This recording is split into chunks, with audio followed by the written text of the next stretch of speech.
analysis is Kofi Abuchi. He's the Dean of the UPSA Law School, and he's already given us so much deep insights into the information that has been flowing in. I'm, of course, here with Mamabi Owusu Abuaji in Studio 997. Our colleague Giti Ando Apia is in our other studio, and together we're bringing you the election headquarters. Now, Mamabi, before we took that break, you raised the flip-flop debate.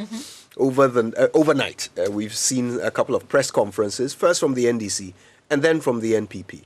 And it all circled around that all-important issue of the parliamentary race.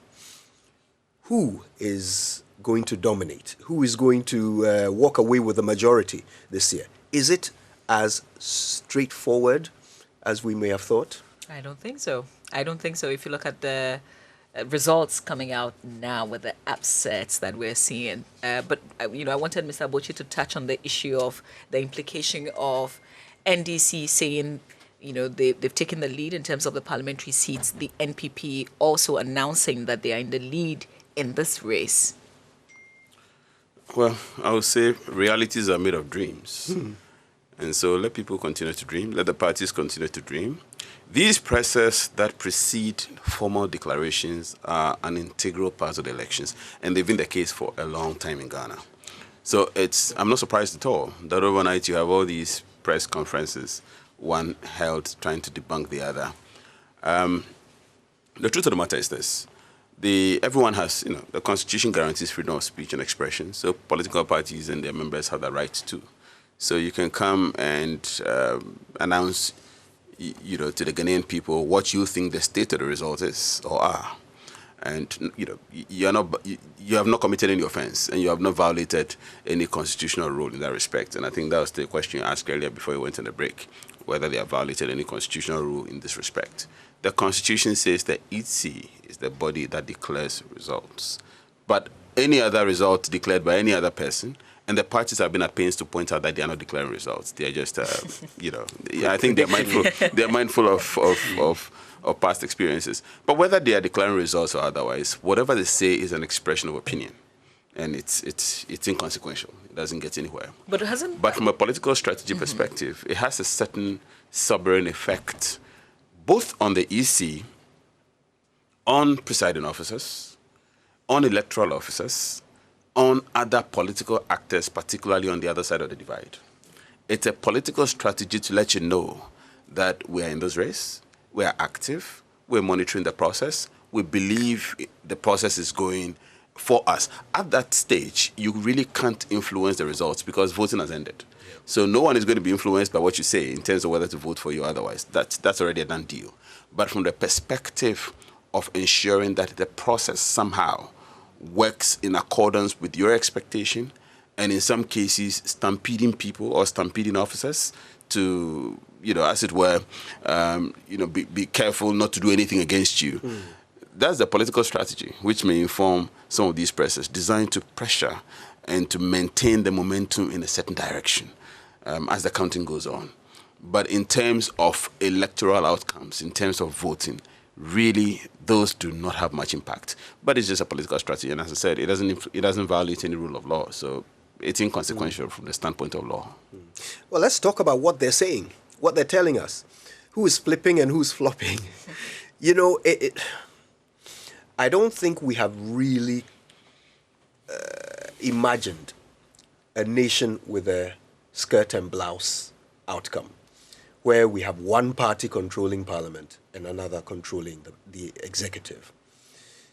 But is that a possibility in 2020? And if it were, what would that mean? Can we afford to have that? Could we make that happen? The experience of 1979 would, on the face of it, counsel against that, on the face of it.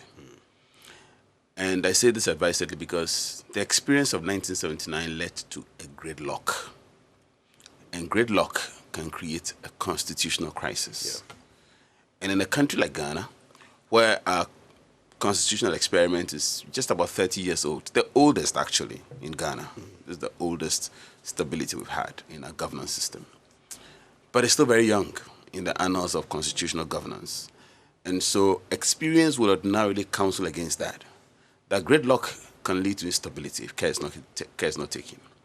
And given the polemics in our constitution, given the division and the fact that there doesn't appear to be any meeting of minds between the NDC and the MPP, the normal projection is that should there be such, should there be such a situation in which you have Parliament in the hands of in the hands of one party and the executive in the hand of another party, we potentially may experience that prospect of a gridlock. That prospect is really high.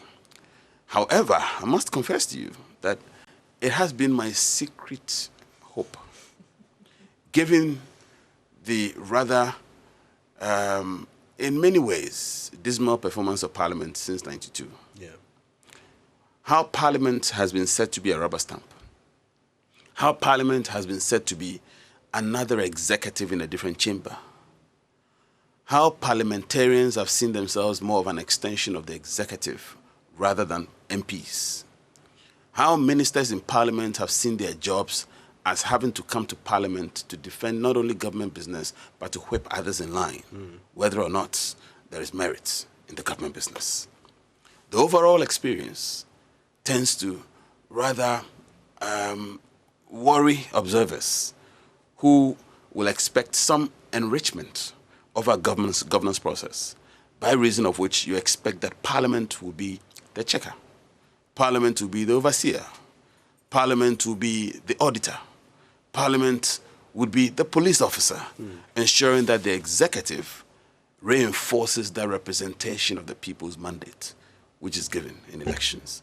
Given that experience, I have secretly also nursed that expectation, hopefully, that we're going to have an election or an electoral outcome in which whichever party is in the Jubilee House somehow loses Parliament. So I am conflicted. One, being daunted by history and the dynamics of the current season not being different from the dynamics of the historical time of 1979, which worries me.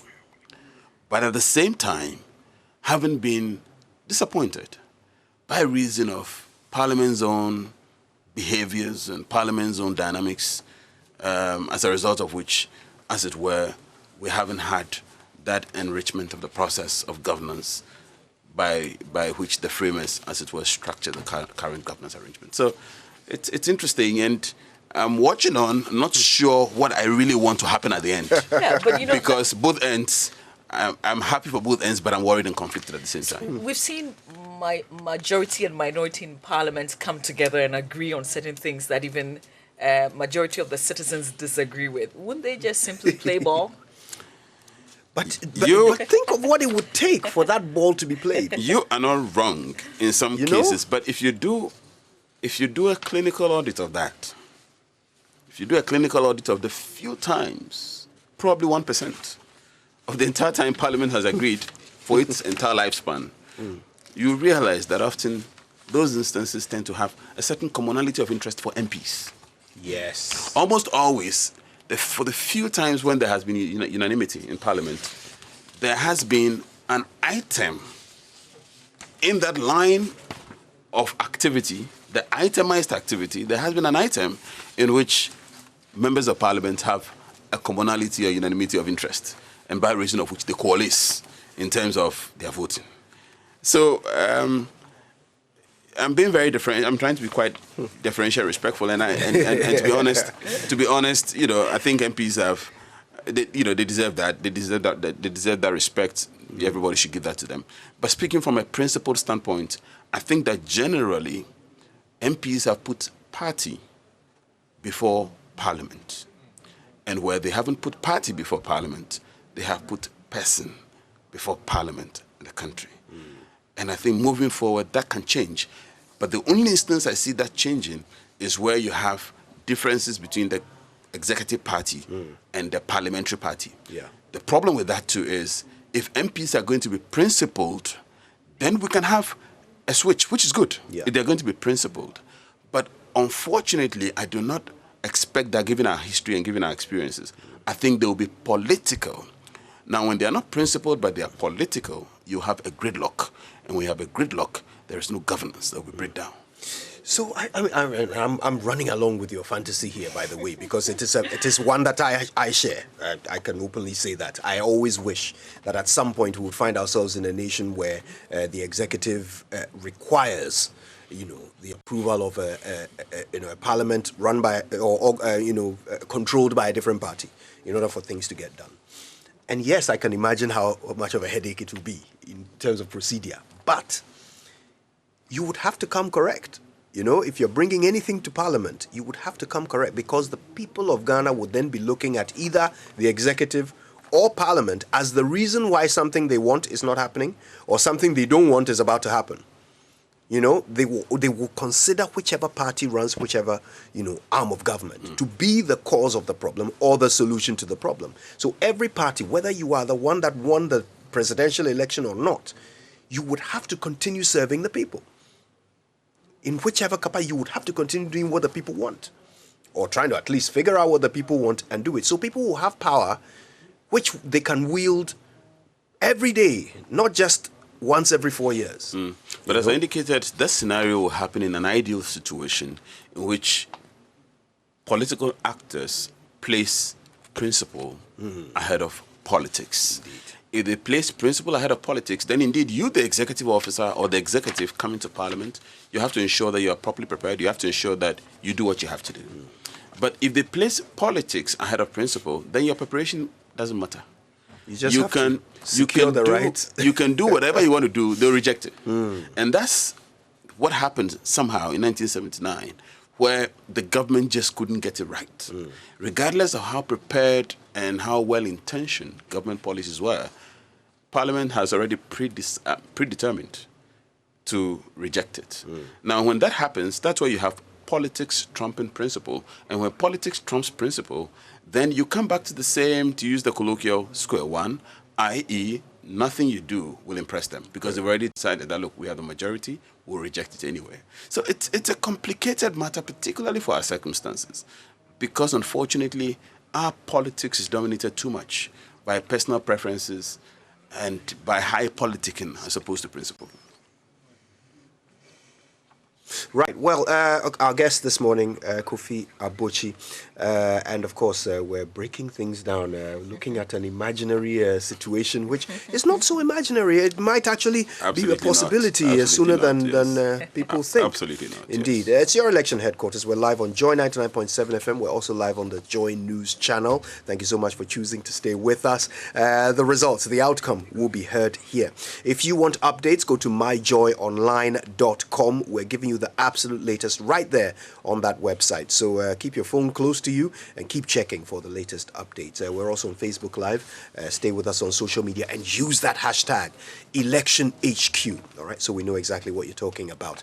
In the meantime, Vodafone fixed broadband is, well, it's just too much. Get on the fixed broadband too much family Christmas promo to enjoy up to 200% bonus data, unlimited voice calls, and so much more. So just top up your monthly fiber broadband subscription with an extra 100 Ghana and get up to 20% bonus data, as well as unlimited voice calls from your home phone and access to exciting Showmax content to connect, browse, and chill with your family throughout this Christmas period. All right, so you can get security cameras, Android TV box, Google Home, sleek cordless home phones, and more at unbelievable prices at the Vodafone shop as well. The Vodafone promo is just too much. Dial star 900 hash or go to fbb.vodafone.com.gh or any of their retail shops to subscribe. The promo runs now and ends on the 31st of December 2020. Terms and conditions apply. Ready? Now, if you've been following our coverage, then you certainly want something hot to spark your vim this morning. I have grabbed something that I'm going to be telling you about, something sweet and creamy. So, do you love the tantalizing aroma of coffee? All you need is 1 Ghana cedi and a cup of hot water as part of an awesome breakfast. With only 1 Ghana cedi, try the new Nescafe Sweet and Creamy. Mild coffee that is sweet and creamy. What are you waiting for? Try and you'll thank me later. Breakfast just got better with Nescafe Sweet and Creamy. It all starts with Nescafe. This advertisement has been vetted and approved by the FDA. There's been a lot of Nescafe flying around Studio 997, I can tell you that much. We are powered by it this morning. Now, normally the BBC News on a morning like this would have been brought to you by Fidelity Bank. Believe with us. So, talking about Fidelity, one thing I have come to realize is that life is better when you have a trusted partner, when you have people that you can rely on who are willing and able to have your back. And that's why I use Fidelity Bank, because they provide me with constant support to grow. So with Kukua, their helpful WhatsApp banking assistant, Fidelity Online Banking, their Visa, MasterCard and prepaid cards, and the efficient Fidelity mobile app, I'm always equipped to take on the world and meet my daily and long-term goals. I check my account balance, top up airtime, get mini statements, pay bills, and transfer money on the go. I even opened my accounts on their website at my own convenience. You should try too and make it happen with Fidelity Bank, because you and Fidelity together, we're more. Fidelity Bank, believe with us. Fidelity Bank, believe with us. Indeed. And we were talking about all of that Nescafe brought to us by Nestle. They also bring us every morning the nutrition line. Nestle offers good food for a good life.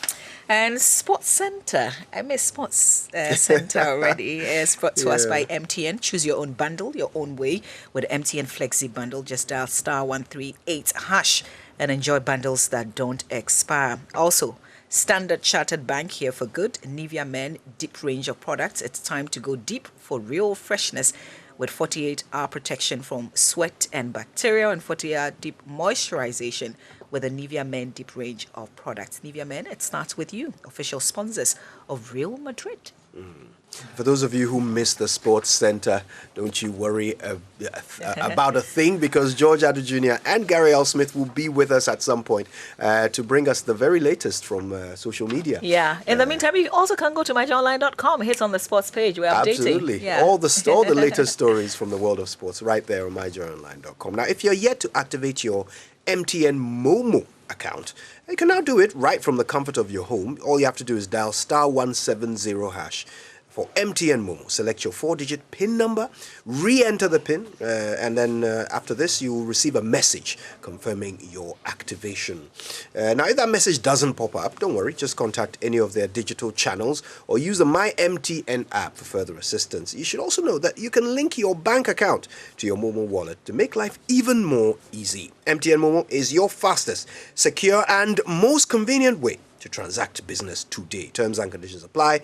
Just Momo it everywhere you go. We're there for you everywhere you go. Okay, so with your Standard Chartered debit and credit card, every day is Black Friday. Show it, shop on, and smile away with amazing discounts as high as 50%. Flash your Standard Chartered debit or credit card at UK brands. You can also do that at Orca Deco, Best Western Premier Hotel, Urban Grill, Coco Lounge, Cabon, Villa Cafe, Regal Hotel, AM and PM Restaurant and Sports Bar, Zena Lodge, Honeysuckle, and many more. That's a tall list. So don't have Standard Chartered card? Just download the SC mobile app or visit www.sc.com/GH to open an account and get a free Visa Gold card. Visit my StanChart privileges on sc.com/GH to access the full list of discount partners. Remember, the 3 magic steps are show, spend, and smile. Remember, swipe the amazing discounts while earning reward points for every spend. Show your Standard Chartered card. Spend with Standard Chartered. Your card be guaranteed a smile and amazing discounts. Standard Chartered, here for good. Remember, terms and conditions apply. Here for good indeed. And this is your election headquarters. Election coverage brought to you live on Joy 99.7 FM and the Joy News channel by the kindness of Petrosol. Clean fuel in full quantity is always a delightful experience. Also is brought to you by Cowbell Coffee. Taste it, love it. Macdan Shipping and Logistics Limited, your total logistics partner, as well as Pad Ava Limited, your home of modern furniture. DDP Outdoor, I gave them an extra D there.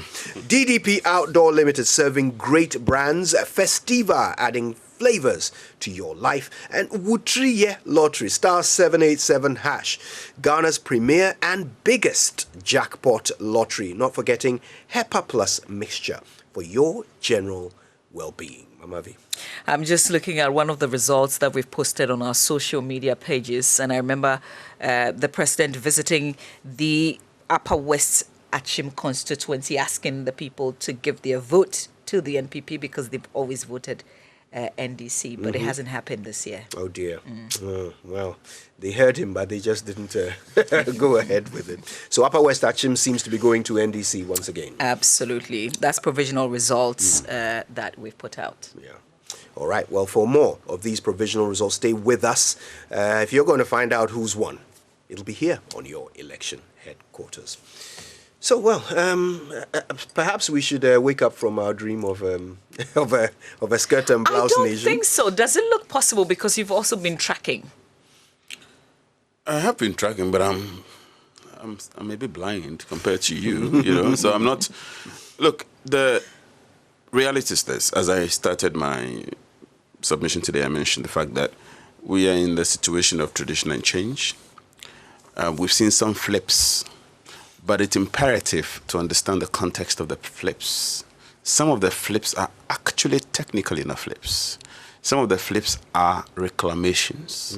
In other words, those were seats that were either NDC or MPP, but were lost in the last election and have been reclaimed. So reclamations technically are not flips. They were losses that have been regained. In this respect, the configuration of parliament may not necessarily change or be influenced heavily by those reclamations because the configuration were upset by reason of the last election, and you know they, if you like, they're being reset, if you know, so to speak. And so, if in the context of stock market you call that a correction, you know, things move out of gear and later they balance out and they become a correction. So, again, I would have wished that fantasy comes to pass. But often it wouldn't come to pass because skirt and blouse situations are normally what leads to those fantasies. Our elections in Ghana, however, have not manifested skirts and blouses over the years. Over the years, the electorates have demonstrated a certain fidelity, not the bank, have demonstrated a certain fidelity to the presidential candidates and the parliamentary candidates running alongside the presidential candidates. I think by and large, we probably are seeing that this time as well. We've seen a few instances or some instances in which the president in a particular area or the presidential candidate in a particular area did not have his parliamentary candidate coming along. But by and large, we've seen situations in which the tradition aspect of the election has been maintained, i.e., parliamentary candidates have won alongside presidential candidates who also won in the particular constituency being spoken of. So I would wish, but as I indicated, even though I would wish that we have that fantasy coming to pass, I also drew attention to the fact of certain dangers and risks that actually go with that. Now, with the high heat involved in our current politics, I actually think, that it comes with even more dangers than back in 1979. Yes. 79. Yes, I think the polemics are just too high. I think the divisions and the winner takes all mentality, which regrettably has come to characterize our politics, and therefore whoever wins the election, whoever wins the executive, I think may want to do well to look at some inclusivity. And by inclusivity, it doesn't have to necessarily be ministerial, but it could be in the rank and file of government and governance. Some inclusivity. The Supreme Court has rendered a very good decision that actually protects people who are at the level of the agency. We have the MDAs, so the Ministries Department Agency, but at the agency level in particular, where we have top-level government bodies like the GNPC, like the Ghana Gas, like the Free Zones, TOR, all these big agencies of state. In the past, once a party loses power, that's it. Everybody's clean, so to speak. The Supreme Court has rendered a decision that will now, it's not completely protective, but it's substantially protective. That now makes that nearly impossible. You can't just come along and say because I give a clean sweep. You no longer have a job. Give a clean sweep. But we still need to do more in terms of inclusivity. That would reduce the stakes of governance. And for me, that would reduce the risk of a gridlock if we have a change in government, let's say the executive and then parliament. Because the reason why we are likely to have a gridlock is the party in parliament dominating in parliament, which is not in the executive position, will use parliament, in my opinion, as a punitive instrument. A punitive instrument against the government policy, will use parliament as an obstructive instrument to ensure that the key things government wants to do, government is not able to do, particularly because there's a winner-take-all situation. You've won the executive, so you want to take everything, and then we're out of power. So we have to find a way of, to put it in quotes, depopularizing you as a government. So there are strategic risks with that. And so even though I'm excited at the prospect, if it happens, I'm mindful of the pragmatic risks that we attend to that, and those can actually throw the entire governance process out of gear. And so we need to work on our governance in terms of how divided we are, and how the end of elections signify the end of hope for many people. I think we should get to that point where the end of election should not be the end of hope. Because once the end of election becomes the end of hope, people fight to the death to either stay in power or to get into power. And we don't have to do it that way. I mean, it's a philosophical conversation. It's one of those that could sustain the show probably for 2 hours.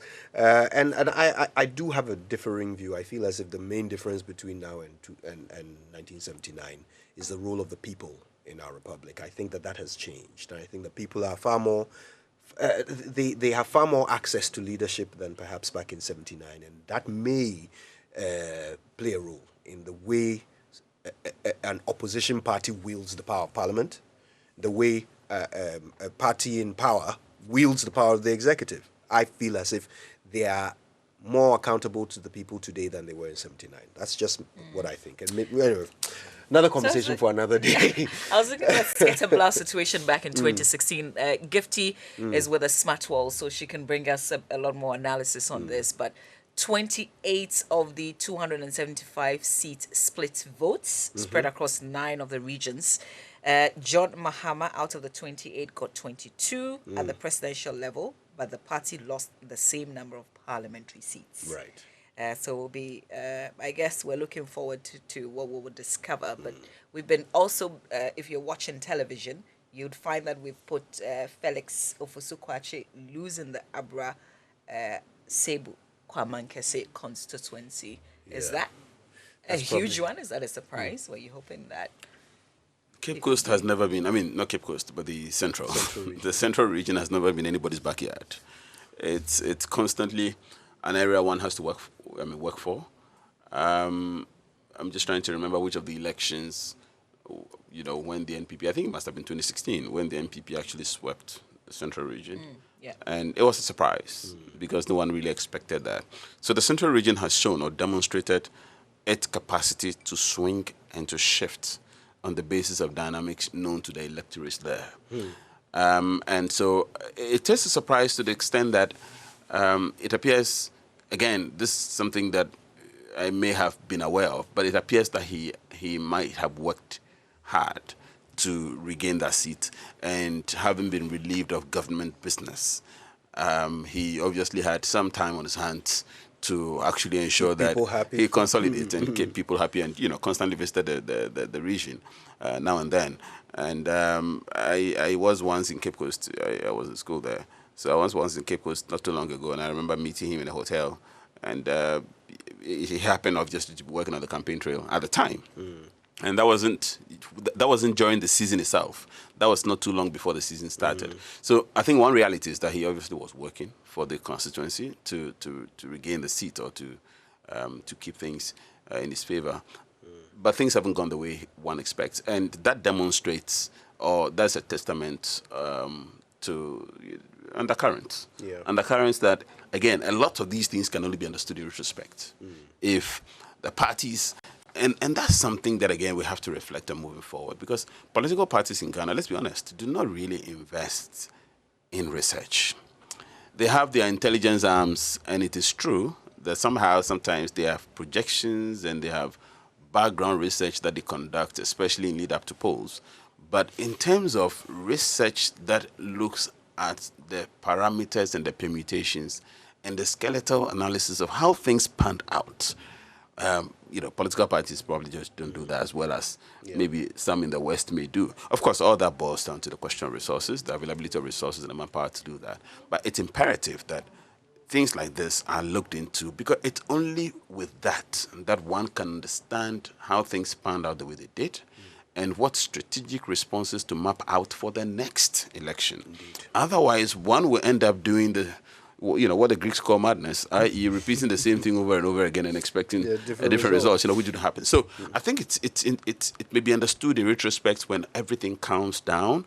But yes, indeed, I'm a bit surprised that actually he lost it, particularly because I expected that he may have had the time to have worked harder for the seat. But we can't know everything until we do. I want to ask him, have you tried getting into Parliament yourself? No.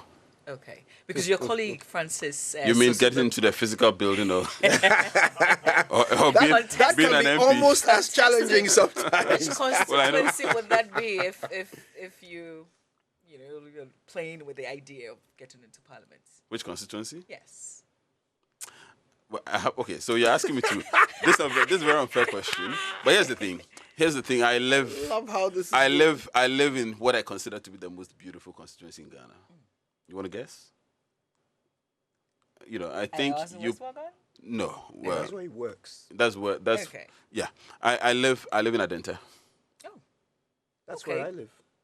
So that's the most beautiful constituency in Ghana. And so Why is from that? the constitutional standpoint of qualification, I'm sure I qualify for that area. But yes, I haven't decided yet. I haven't decided on Parliament. Yeah. So sorry to ask you an unfair question on a day like this, but it's because Again? your colleague Francis Xavier Sosu, we're getting provisional results that says that he's won the Medina seat, taking it away from Alhaji Abubakar Sadiq. And that's a huge one. That's a huge upset. You mean that's Medina? That's Medina, exactly. yes. I will have to come back to this because I'm hearing that we're ready now to go across to the NDC headquarters where a press conference is imminent. So let's cross over to our colleagues Gifty and the team. Our third engagement with you. You're live on your election headquarters here on Joy News. We're also on DSTV 421, GoTV 144. We're on Joy 99.7 FM and Love 99.5 FM. Our affiliates across the country and all our social media handles. Just ended the NDC's press conference that was addressed by Elvis Efriyankra, Director of Elections for the party. In summary, he talks about how many parliamentary seats the party believes, according to its coalition, it has won 140 seats, he says, and he gave a breakdown. Essentially, he says that where parliamentary candidates win, most likely presidential candidates win as well. So he's trying to say that if they have 140 seats, according to their coalition or their collated figures, they believe that they have won for the presidential bid in those specific regions as well. He says they flipped around about 38 seats, and he says the NPP has been ordering recount in a bid to, according to him, change results at the coalition centers. But he says you cannot change order a recount in a coalition center according to the process. He says a lot of funny things are happening, ballot box swapping, they suspect as well, and they gave an example of Seshi. He goes on to say that the NDC believes they are on a trajectory of victory. And then he rationalized the call that they made at their last press conference for people to mass up at the coalition center. He says that it is time for people to be vigilant. So he gave a reason why they called, they asked people to do that. And then he says that they suspect there are plans to manipulate the results. They raised some concerns as well about the Electoral Commission. They said their team in the strong room, the Electoral Commission strong room, say none of the results that have been declared so far across the country have arrived. And they are casting doubts on the ability of the EC to release or declare the result in 24 hours, as the EC has said. Then they raised an issue with Lejokuku, where they say some person has been arrested there with fresh pink sheets. Sami Jemfi, who is a communication officer for the party, right there, as you see him going through what they said in sheet. Now, let me tell you about Hepa Plus mixture. It strengthens the immune system to help fight infections. It helps the liver and other vital organs to correct problems such as excess body fat, overweight, menstrual disorders, sexual weakness. It goes on, and you can call them on 0542 778 572 or 0549 297 463. DDP Outdoor Limited, Ghana's leading out-of-home advertising company, providing your organization with solutions in outdoor advertising. Call them on 054-143-1043. Cowbell Coffee. Wake up every day to that great feeling from a delicious creamy coffee aroma from Cowbell Coffee and enjoy the delicious creamy Cowbell Coffee taste. Cowbell Coffee, taste it, love it. And these are people who are helping us bring you our coverage and thinking of what to make of your cooking, to make your cooking special.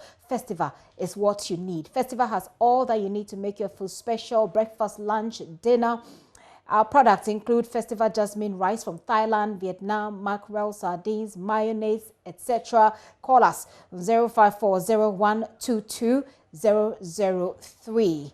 And Markdown Shipping Company has established itself since 1999. Markdown Shipping has a limitless and well-rounded capacity to meet timelines with optimum technology, a committed workforce, and a network of over 2,400 sea and airports across the country. Number to call 0302-762280 or 024-999-1199. I'll be taking you to some of the constituencies. We hear the members of parliament who are leaving parliament because they have lost. I'll start with Adam Mutuakilu, who is member of parliament for Damango. He has lost the seat to Abu Jinapo, who is also deputy chief of staff. The deputy chief of staff polled 15,159,089, and Adam at 15,000, I beg your pardon, as against Adam Mutuakilu's 13,000 thereabout. And here's how the results were declared in Damango. District Electoral Officer to announce the presidential results for Damango constituency. The individual candidate votes are as follows. Nana Adudanko Akufo-Addo obtained 12,788 votes. John Dramani Mahama obtained 16,231 votes. Christian Kobna Andrews obtained 62 votes.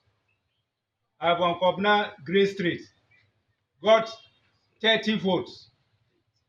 Ekuya Donko got 3 votes. Herbert Lati, 7 votes. Hassan Ayarga, 24 votes. Kofi Percival Apalo, 15 votes. David Apasira, 20 votes. Bridget Yogbeluku, 7 votes. Nana Kunadu Ajman Rollins, 4 votes. And Alfred Kwame Asedu Walker, 11 votes.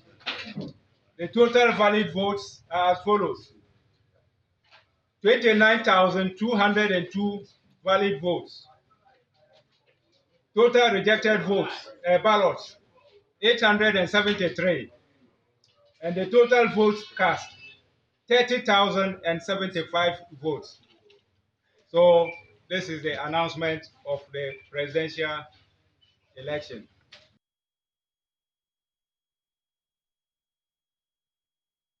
It's at the head office. Then parliamentary. Then parliamentary. So presidential elections and then you get parliamentary final. For the parliamentary election results, we have Samuel Abdullah Jinapo obtaining 15,989 valid votes.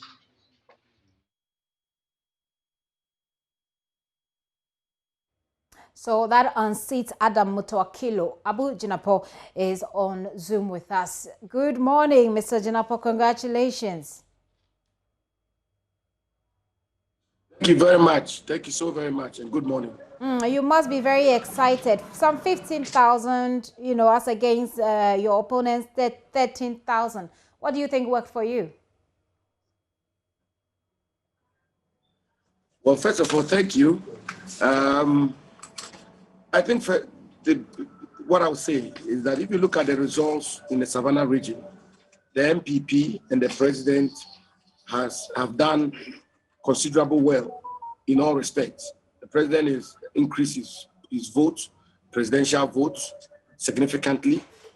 From one seat, as we speak, we've clinched 3 seats in Savannah region. That, by all analysis, is very remarkable.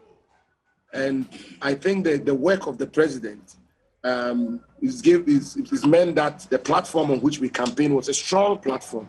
Don't forget, this is the president who created a region for Savannah. The policies he put in place had the biggest impact in this region in particular. So what worked for me, I think the president's work was a good basis upon which I then waged my campaign. Hard work, reaching out to the people, and making sure that I put my program before them. And I believe that these twin factors are responsible for the win here. Well, Adam Utokilo has been holding on to this seat with some 55.2% votes there. That's like 10,263. What exactly did you promise these people? I mean, what was your message, and how do you intend to deliver on it? The message is not dramatically different from the message the MPP gave to the country. Neither is it different from the policies that have been rolled out by the government so far. This is a rural constituency, it's a farming constituency.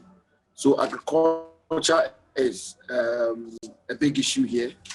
And therefore, the commitment to complement the efforts of government in helping farmers is one which I put forward strongly. The business of education, I made a point to them. I myself, I was born here. I grew up here in Hamango. I've gotten to where I am today in all humility due to education, primarily because of education. So I put education to before them, and so many other community-based infrastructure issues. But I would say fundamentally, the twin issues of education and agriculture are the primordial issues confronting the people of this constituency. Often people have said that we confuse the real work of the parliamentarian with, the development agent on the ground. What do you bring on board going into parliament? Your opponent was someone who was a very key member of parliament, on serving on committees as well. What does the Abu Jinapo, personality, or what do you bring to parliament to enrich the work? Well, first of all, I obviously have to be an effective representative of the people of Hamango. I have to be a good advocate for them on the floor of parliament and outside parliament, and in all the workings and dealings of government. And by government, I mean the executive, the legislature, and whatever are the aspirations of the people of Hamango. I then have to be their agent. I have to be their advocate. I have to be their champion of making sure that Hamango is well represented, both in the parliament and the executive. Thankfully, we've got 4 more years for the president, and therefore it means that we have 4 more years to govern, and 4 more years of governance will also mean we don't know that yet for the presidency. We know your 4 years are secured, but we don't know that yet for the presidency. Please, excuse me, I hardly hear you. I'm saying that you say, thankfully, you have 4 more years for the presidency, and I'm saying we don't know that yet. We know that your 4 years are secured now, but we don't know yet for the presidency. Oh, you are being cautious. I understand that. It's a media house. I understand that. But the president has got 4 more years. I mean, he's won the elections. And therefore, whatever is due the people of Damango, I believe that in the next term of the president, I then have to also step forward and make sure that I lobby and I make sure that I work very hard for the development cake or pie for the good people of Right. That's it for now. I'm sure we'll be talking to you more. But have you called your opponent? Have you called Mr. Mutowakilu? Have you heard from him? Of the national. have you heard from Mr. Mutuakilu? I thought the norm is that I haven't heard from him. He's my uncle, you know that. He's my uncle. He's a very good friend of mine, and he's put up a very good fight. There's no doubt about it. If you look at the results that we have here, he's put up a very good fight. I mean, except that a critical analysis of the history of this constituency will tell you that the MPP waged such a marvelous fight here from 4 polling stations in the 2016 parliamentary elections. We won almost 80% of the polling stations this time around. From zero polling stations in the presidential elections in 2016, the president has won almost 50% of the polling stations here. So the feat here is extraordinary. All right. But Mr. Mutawakilu, Honorable Mutawakilu, is also put up a good fight. I wish him very well in his future endeavor. Very well. Well, congratulations to you once again. Abujina Port there, who has just won the Damongo constituency, taking it away from Adam Mutawakilu. This is your election headquarters. We have a number of them. We'll tell you who they are. But let me take you back to Mamavi Uswabwaje and Kojo Youngson in the 997 studios there with legal practitioner Ernest Kofi Abochi, who is Dean of the Faculty of Law at the University of Professional Studies. Kojo and Mamavi, over to you.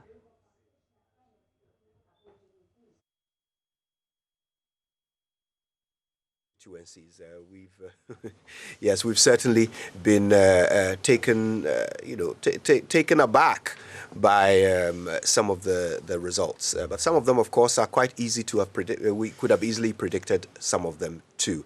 We'll keep bringing you all of the latest right here on Election Headquarters. Stay with us. Congratulations to Samuel Abujinapo.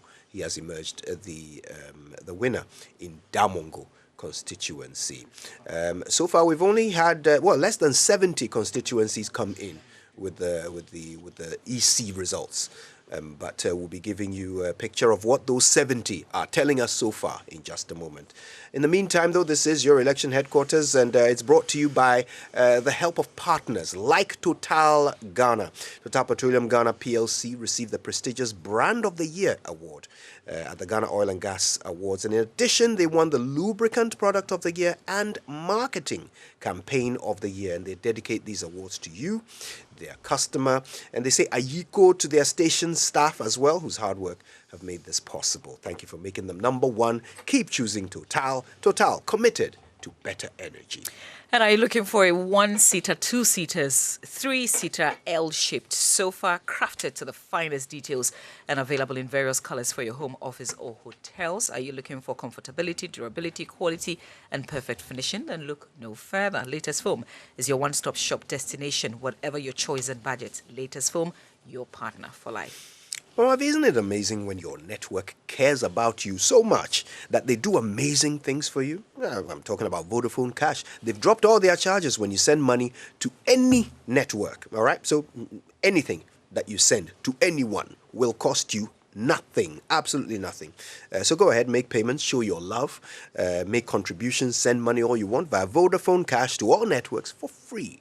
Dial *110# to send cash for free. Ready? Yeah, I am. We are. Well, what's your big story today? If you're doing the Super Morning Show, it will be the results, the 2020 elections. Absolutely. Big Stories is brought to you by Guarantee Trust Bank. Wouldn't you rather bank with us? Vodafone, the future is exciting. Ready? Latest Foam, your partner for life. Now, Toyota Ghana, in collaboration with the Kukuruku Charities Foundation, has launched the Vote, Drive, Save a Life campaign to promote awareness on safeguarding the peace of this country before, during, and after these elections. And so Toyota Ghana will be giving away a brand new Toyota Starlet to the ultimate winner among participants of this campaign. And you're expected to just dial *713*70# and follow the prompts to enter any amount and participate. You can enter as many times as possible and increase your chances of winning. Dial *713*70#. Toyota Ghana Limited is donating the proceeds of this initiative to the Kukuruku Charities Foundation. Social media messages is brought to you by EcoBank. Simply the Pan-African Bank. Absolutely. And please remember to use the hashtag ElectionHQ. Very soon we'll be bringing you some of your very interesting tweets and comments and posts from social media. So don't stop. Let's all be part of that one national conversation using the hashtag ElectionHQ. Great news for sales, by the way. With EcoBank Pay, GHQR, there are no payment restrictions, okay? We're all collaborating towards a common goal. And as you stay home and maintain social distance and stay safe, EcoBank Pay GHQR allows you to make contactless payments from anywhere, in-store or online, from any bank account, any bank card or mobile money wallet, simply by using your phone, safely and conveniently. You can make the move today and reach more customers with the new EcoBank Pay GHQR. Call 0302 213 999 or the toll-free number 3225. It works 24/7. EcoBank cares, so remember to put in place measures to ensure the safety of your staff and customers. The hashtag is Stay Safe for Business. EcoBank, the Pan-African Bank. And I've got some good news. Get 50 gigabyte data free whenever you buy a Cefline device at any Cefline shop or retail outlet today. Cefline, Ghana's premier 4G LTE network, puts the whole world in your hands. This 50 gigabyte offer gives you enough data to power your digital lifestyle for schoolwork, virtual team meetings, all your streaming services, as well as sharing fun moments with family and friends. Our bundle offerings give you the flexibility to choose between no expiry or never running out of data. So whether it's internet for your whole family, your school, your office, or yourself, Ghana's only true 4G network has got you covered with this 50 gigabyte offer. Walk into any of our shops or retail outlets in Accra, Tema, and Takrady to buy a device and redeem 50 gigabytes of internet instantly for free. Cefline, it's about time. Yes, and it would have been about time a couple of hours ago for the Joy Business Minute, brought to us by Consolidated Bank Ghana, CBG. We stand with you. Mama V will tell you a bit about CBG. Yes, paying taxes has been made easy.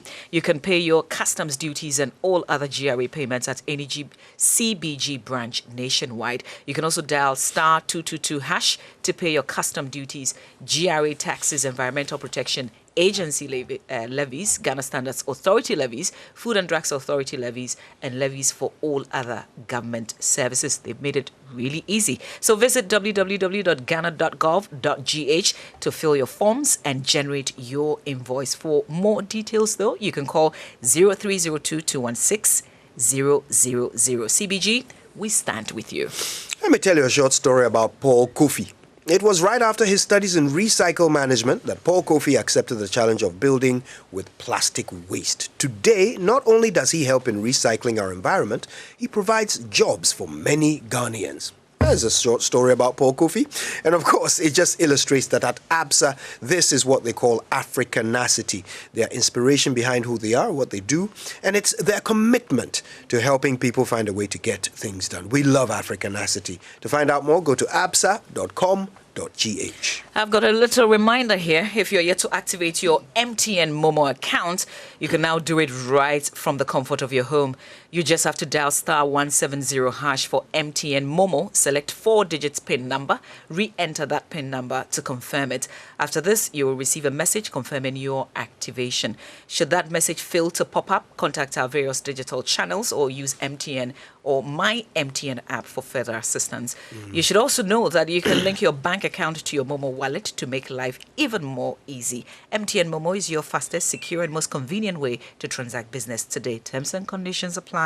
Just Momo it everywhere you go. We're there for you everywhere you go. Now, Mahavi, you probably have a favorite perfume, right? Favorite, designer, maybe? Favorite TV station? Yes, no doubt. Well, there's something that people are starting to develop a favorite in, and that is temperature guns. Oh. Yes, it's just a sign of the times, right? But I'll tell you who's making it easy. Kingdom Books and Stationery. They have the best temperature gun on the market. It's got a precise non-contact measurement system. It comes with automatic data hold, auto power off, a backlight LCD display, and you can set an alarm value, so that beyond that value, the alarm will go off and your data dealing with someone who needs a bit more attention. For bulk purchase, go to Kingdom Books and Stationery. Call them on 050-140-1050. Okay, or you could try 0244-311-955, or just go to any of their shops across the country, or their head office, which is at Usu Akweje Junction. So yes, get ready to discover your favorite temperature gun at Kingdom Books and Stationery. They're doing the hard work for all of us. Absolutely. It's a brand that you can trust. Well, we've got our resource person, Mr. Enes Kofi Abochi. He's Dean, Faculty of Law, UPSA. We've just listened to the NDC's press conference. We're talking about the flop a while ago. Here's another one. So the NDC, they've got 109 seats in Parliament. And they are claiming that they have 140 seats. I just want to quickly run us through what they've done by way of their parliamentary seats in 2016. So in the Ashanti region, they have 3 seats. They are now claiming from the press conference that they have 4, which means that they've added 1 more seat. Bono Ahafo, they have 9. In the central region, they have 4. Today, they say they've got 13 out of the figure that has come out. In the eastern region, they have 6, but that has gone up from their press conference because they say they've added 2 more seats to the 6 that they have. Greater Accra region, that's a big one. Let's see, they say they've got 20 seats. What they hold today is 13 from the 2016 elections. From Greater Accra, we go to Northern Region, where they're claiming now that they've got 9 out of the 18 in the Northern Region. So that's like retaining the same figure because they have 18. Upper East, they have 12. What are they saying today out of the press conference with what has come through? So they've got 14 out of the 15 seats in the Upper East region, according to the NDC from its press conference a while ago. In the Volta region, they have 25, but today they say they have 17 out of the figure that has come out. Remember, it's 140 seats that they are claiming that they have out of the 275 so far collated. And then the Western region, they've got 10. But here's what they're saying today, 9. But we know there's Western North and Western. So Western North, they say they have 7. Yeah. So 9 and 7. Western and then Western North. But I just wanted to ask you, Mr. Abochi, because we were talking about the press conferences a while ago. You've shared with us the implications of both parties saying that they've taken the lead. It's not such a it's not such a dangerous thing what they've done with this press conference, but now they claim they've got 140 seats. If that is actually the true picture, then the idea that you've been playing with is not just a dream any longer. We could actually have, but that's to say that they've lost the presidential. They haven't touched on that yet, so we can just still play with the idea. How about we have an NDC majority in Parliament and an NPP government? I already spoke on that. How about that is, one, a novelty in politics under the Fourth Republic with a historical context in 1979. Kojo mentioned that the dynamics are different, or maybe different this time, particularly because people have access to power. I will probably add to what he said that the information age is here. In 1979, the information age wasn't there. But the critical dynamic remains the same. And that critical dynamic is a toxic political environment. A toxic political environment creates not only a winner-takes-all mentality, but also, to use the cliche or to use the colloquial expression, pull him down. So governance doesn't become a collaborative and cooperative process in which political parties see themselves as partners to move the country forward pending another election. One of the major problems of the 1992 constitutional regime in terms of the Fourth Republic is that we are in a constant cycle of elections. There's this constant electoral cycle that never ceases, and that's the problem. So we never get on with the governance. Normally after elections, we're supposed to move from the electoral phase to the governance phase. And the governance phase is collaboration, cooperation, back-channeling, a lot of deal-making, a lot of concrete achievements of things being done. Unfortunately, as soon as one election is over, the losers immediately start preparing for the next election, and the target is the government. The government starts preparing for the next election, and the target is the opposition. So we never get down to governance, and we are in this constant throes of elections and the electoral cycle, and that distorts everything. Yeah. And it that's kind why of defeats the purpose, doesn't it? Well, it does, and that's why policy constantly reflect political dynamics. That's why policy constantly reflect electoral expectations. And so there's distortion. We don't take decisions for the goodness and the sake of taking the decision per se. And all these are challenges that one cannot ignore if you have to have the dynamic of one party in parliament and the other in the executive. Yeah. We have just a few minutes to wrap up, and I think it would be interesting for us to wrap up on your thoughts on the EC. Jean Mensah-led EC. And in that presser that we just listened to from the NDC, interestingly, they wrapped things up there by suggesting that the EC was not meeting expectation. Mr. Elvis Ifriankra talked about how the EC's central collation point here in Accra hasn't received even one result yet from anywhere in the country. And they pointed that out as some sort of mark of a failing. In the last 2 minutes that we have, I wonder what your assessment of the EC's performance will be in 2020 elections. My assessment is that the EC has done amazing. I mean, so far there's been close to zero specific incidents of the EC doing things that are being challenged by the parties as untoward. The EC itself. I think the NDC mentioned something in their press conference, but clearly as a party, in fact, the NDC's flag bearer, John Mahama, when confronted with the EC's conduct, not too long ago, actually indicated that there should be a wait and see. But so far, they have not been happy with some things historically, but so far it's a wait and see. So it appears that the EC may have not necessarily done anything wrong that should warrant so much worry or concern. But I think there was a specific mention about the Jean Mensah land. I think Jean Mensah is a fine woman, but I will hope that moving forward after Jean Mensah, the nature and manner in which EC commissioners have been appointed, starting particularly with Charlotte Osei. I think that's where the problem started, and I suspect we haven't rectified that. Consultations and consultativeness is important for purposes of getting the parties to embrace the EC, particularly given how Afarijan left it legacy. For all our benefit. Mr. Kofi Abuchi, I can't thank you enough for the time you've spent with us. It's always a pleasure to have you in the studio. And I can't thank you, those who have joined us and stayed with us throughout this process on your election headquarters. And you've made the only good decision required for this period is just to stay with us until we bring you the absolute latest. Mamabi, I think we can cross over now. Yeah, this is your home of independent, fearless, and credible journalism. We are your election headquarters from Studio 997. My name is Mama Vio Sobaji here with Koji Yang Singh, handing over to the JoyNews studio. And I am Gifty Ando Apia. Of course, we've been doing this since Sunday.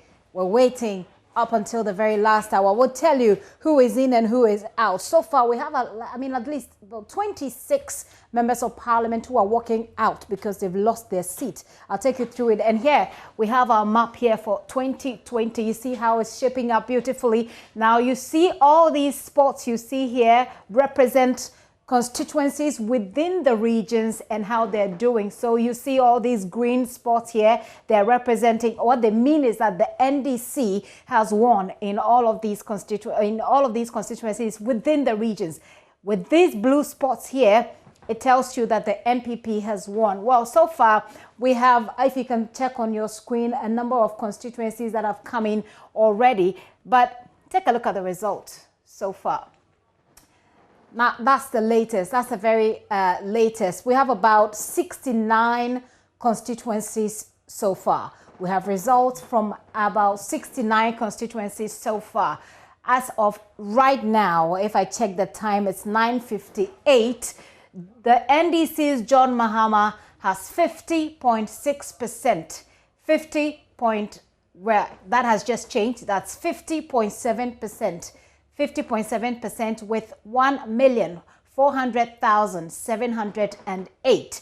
The NPP's Nana Addo Dankwa Akufo-Addo has 48.5%. That's 48.5% with 1,349,752. Of course, that's not all the constituencies there are. There are more constituencies. We're monitoring closely to update you. So take note of that. This is what's happening right now. We have about 69 constituencies so far. Like I said, we have some regions within the constituencies within the Upper West that have come, Upper East, Northern region. So far, I think it's only, or even we have something from Savannah. Most of the regions have constituencies that are covered. I'm going to take a very quick break. When I return, we still have some more, and I have the list of the MPs here. I'll take you through the list of the MPs. In fact, Adam Mutwakilu, we've already told you, the Deputy Defense Minister, Major Retired Derek Odro, has as well lost his seat. Michael Jato, Deputy Sanitation and Water Resources Minister, has lost his seat. Yao Boabea Samoa has lost his seat. Boniface Abubakar Siddiq has lost his seat. George Anda has lost his seat. Barbara Asha Eyisi has lost his seat. We're checking more, but it looks like Elizabeth Afolekwe as well has lost his seat. Anthony Cabo as well. Felix Kwachefoso, of course, he didn't lose his seat. He just couldn't get into Parliament. I'll be right back here on your election headquarters.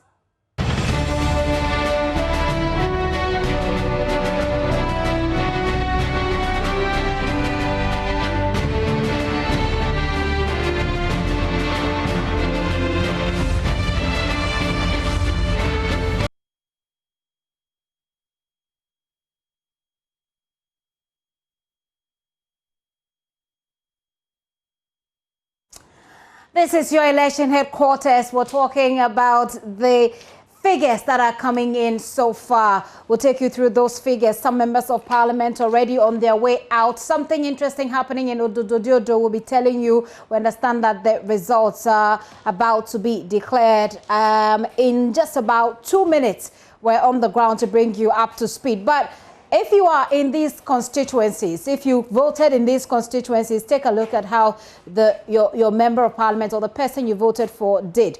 Edward Derry, who is the vice chairman of the Public Accounts Committee, Lambusi constituency, has lost his seat. Adam Mutawakilo, Damango constituency, he has lost the seat to Abu Jinapo, who we spoke to a short while ago, who is also Deputy Chief of Staff.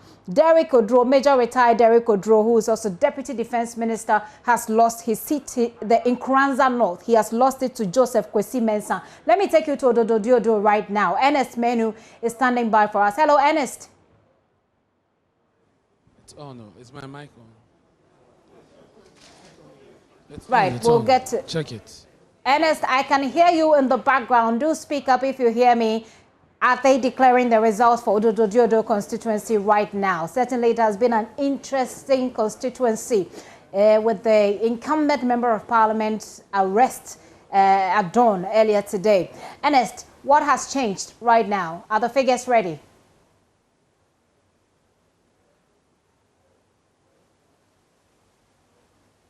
We'll get to Ernest Menu shortly, but this is how the Odododiodo constituency, has performed over the period and how the parties have performed within that particular constituency. If you look at it, it's a very tiny spot there on the map right there, and it is green, of course, but it is surrounded by a lot of blues. So that's one of the very interesting constituencies along the coast. Odododiodo constituency that is held by the NDC. They won that seat with 58%. That's 37,217 in 2016. The parliamentary candidates we know Nilante Vanderpoy and Nilante Bannerman. Let me take a look at the trend in this particular constituency. It has been, of course, it has favored over the years the NDC. So if you look at it from 1996, the NDC had it, the parliamentary candidates had it with 49%, the presidential candidates had it with 53%. But by 2000, the tables had turned. The NPP took over with some 51%. Right, with some 51% there, but that wasn't that didn't last for long, because in the next election in 2004, the NDC took the seat back, with the parliamentary candidates, the presidential candidates gaining as much as the parliamentary candidates of the NPP gained previously. That was 51.9%. The parliamentary candidates had 52%.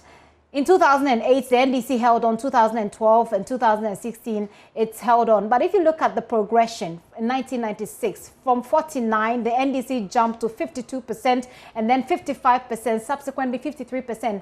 But between 2012 and 2016, it looks like a little bit of a shift there, because the same percentage that the NDC won the seat with in 2012 was different. It had lost between with the 63% that it had in 2012, as of 2016, it had lost, and it had 57%. Let's find out what the results say right now in that constituency. Ernest Menu is our man there. Hello, Ernest. Hi, Gifty. So, like I was saying, the official declaration will happen in a few minutes. The EC officials will declare officially who won the constitution, but also for the presidential. But ahead of that, I want to just run you through the figures. Remember that Ododo has always been a stronghold of the NDC. Since '92, the NPP has won it only once. That's in the year 2000, when Reginald Aibonte contested on the ticket of the NPP. Now, what is happening also, and when I bring you the figures, you notice that Ni Lante Bannerman, who is contesting Ni Lante Vanderpoy for the second time, has managed to close the gap, and so that gives you an indication that Ni Lante Vanderpoy secured another term here at Ododo. So for the parliamentary results, we have Ni Lante Vanderpoy securing the seat again with 41,446 votes. Ni Lante Bannerman came second with 34,887 votes. And then Goom came third, Gifty, with 359 votes. The Goom was followed by the CVP, 301. The GFP had 0, APC had 10, LPG 0, PNC 0, PPP 0, and NDP 0. Now, for invalid votes, we have as many as 805. And so that is it for the parliamentary results. For the presidential, the difference isn't that much, but you see that the presidential, the presidential candidate of the NDC performed better than the presidential candidate of the NDC in the parliamentary election. So John Dramani Mahama secured 42,636 and followed closely by Nana Addo Dankwa Akufo-Addo with 33,896. Goom came third with 320. Then there's CBP 400 and I beg your pardon, that's a 45, and then GFP 13, GCPP had 16, APC 18, LPG 14, PNC had 14, and PPP 12, NDP 13. Walker, the independent candidate, also secured 9 votes. And for the valid vote cast, Gifty, you have 76,908. And invalid votes as many as 1,343. And so these are the results from the Ododo constituency. We're just waiting for the EC officials to make it official, and then we can secure a copy of the pink sheets. But these are the figures we got from them as projected a while ago on the projector mounted here at the City Engineers, which is the collation center for the constituency here. And Ernest, you mentioned the figures for the presidential candidates, and I have the ones for 2016, where we had about 64% turnout, with a valid vote of 64,164. John Mahama then had 37,217. How does it compare with what you have there? Because the president, Nana Akufo-Addo, also had 26,585. So in both cases, you see an increase in the performance, or let me say that they both performed better this time round. And so you see that John Dramani Mahama secured 42,636 votes, even better than what the parliamentary candidate secured. And then Nana Addo Dankwa Akufo-Addo also this time round, 33,896. And so they both performed better this year in terms of the figures. But of course, the NDC still in the lead. Said the NDC has, the MPP has managed to close the gap. Exactly, when it comes to the parliamentary, because last year, Neil Lante van der Poel 4 years ago, you mean? A little over 10,000. And I mean, 4 years ago, yes. He won it with a little over 10,000. Now, this year, we are looking at 8,000, a little over 8,000. Let me bring you the figure as I computed here, Gifty. So the difference now is 8,706. And that is an improvement on the 2016 performance or results.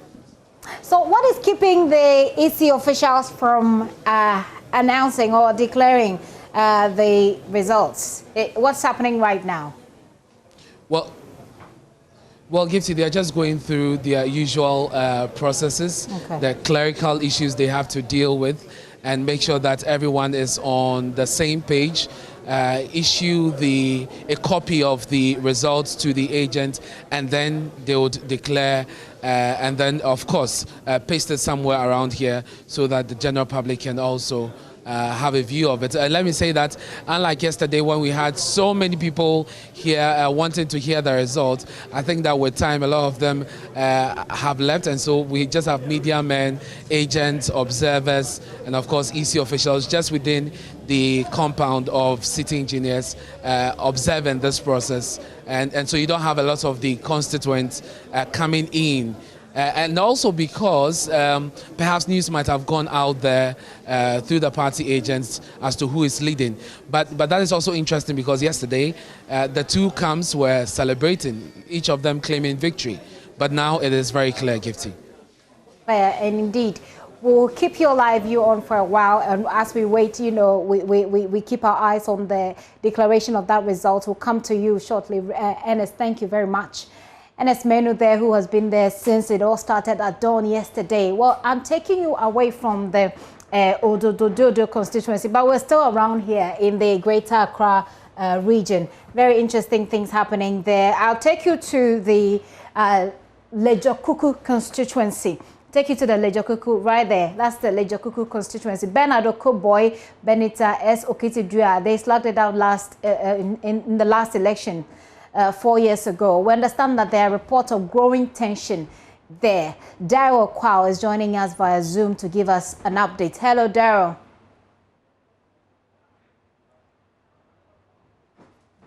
I don't know if you can hear the noise in the background, but that is those are NDC supporters chanting in anticipation of the results, which we were hoping would be certified an hour ago.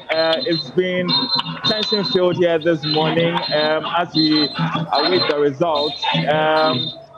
So what we know in terms of the results so far is that the NDC is in the lead. But there was some confusion about 30 minutes ago when we saw some returning officers just arriving here at the collation center. That got the NDC supporters really angry. In the past 30 minutes, we've heard from the campaign of Aiku claiming that Okoboy wants to rig the elections. And I can't tell you what is happening in the collation center right now because the journalists have been moved out of the place and the counting is still ongoing there. We are hoping for the results very soon, but as it has always been, it's a very tight race. We can't really figure out who's winning at this point. But the results that were projected in the morning, that was around 3 hours ago, showed that the NDC was in the lead.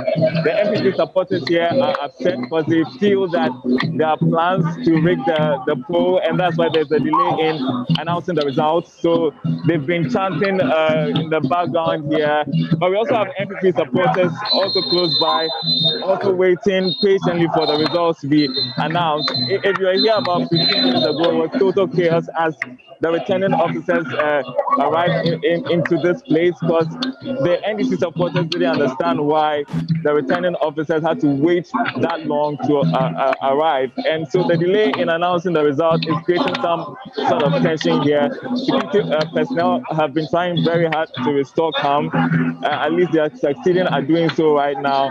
But there was something very suspicious as well. Just when the journalists were taken out of the collation center with the information that the results were going to be announced soon, and we saw security officials nosing around the election materials, around the items there, claiming that they are looking for missing pink sheets. That was when we saw the returning officers arrive as well. So there's a lot of suspicion in here. The NDC thinking that the MPP wants to rig the poll in favor of Ofoboy, who is currently trailing Gifty. Well, Daryl, thank you very much from the Lejokuku constituency. Daryl Kwao there bringing us up to speed on what's been happening there. Like I said, we'll take you through just a few of those who are leaving Parliament. Yabwa Biansamwa, Michael Jato, Jericho Dro, Major retired, Boniface Abubakar, Member of Parliament for Medina, who has been unseated by Francis Xavier Sosu, George Anda, unseated by Gisela Tete Agbotui, Barbara Asha Ayisi, unseated by Kwamina Mintanyakun, Elizabeth Afolekwe by Agnes Nalate, Anthony Cabo in the Laura constituency by Bidi Ziding, Felix Kwachefosu, who didn't make it at all. There's still a long list that will take you through. There's myjoyonline.com where you can follow the result of the elections from on there. But for now, I'm just going to take a bow out right now. But just in case you're just joining us, these are the results so far. This is how it looks like. This is how the results for the 2020 elections look like so far. I take a wrap here. My name is Gifty Andopia, but of course our coverage is made possible by these people with Triye Lotteries. Kill the stress with jumping into Trotsky on busy appointment days with only 5 cities. Dial *787# now to play and drive home a brand new Toyota Corolla with 5 cities this Saturday. Same tickets qualify you to bag home the new big 395,000 jackpot same draw day with thousands more cash prize. And due to hard times, we have become value hunters. But are we hunting for value the right way? Remember, your engine is more valuable than just cheap fuel. Be smart, hunt for holistic value. Holistic value is when you have quality fuel. Petrosol, we serve you clean fuel in full quantity at a fair price, and that is holistic value. So come to us. And are you tired of spending money on inferior products for your homes and offices? Are you suffering from back pains and other heart-related diseases? Pad Eva Limited, your home of modern furniture, has brought in durable but affordable standard desk, not only to improve your health but also to enhance your productivity. Call them on 0302 220-347 or 0244-533-153. That's Pad Eva, your home of modern furniture. Our election coverage is brought to you in association with Petrosol, Cowbell Coffee, Magdan Shipping Logistics Limited, Pad Eva DDP Outdoor Limited, Festival with Triye Lotteries and Hepa Plus Mixture. My name is Gifty Andopia. I've been doing this with Mamavi Uswabwaje and Kojo Yangson. We also had Mr. Bochi join us with that. Daniel Dazi and Benis Abubedu Lancer will be taking over from now. Go to myjoyonline.com. We have the results there.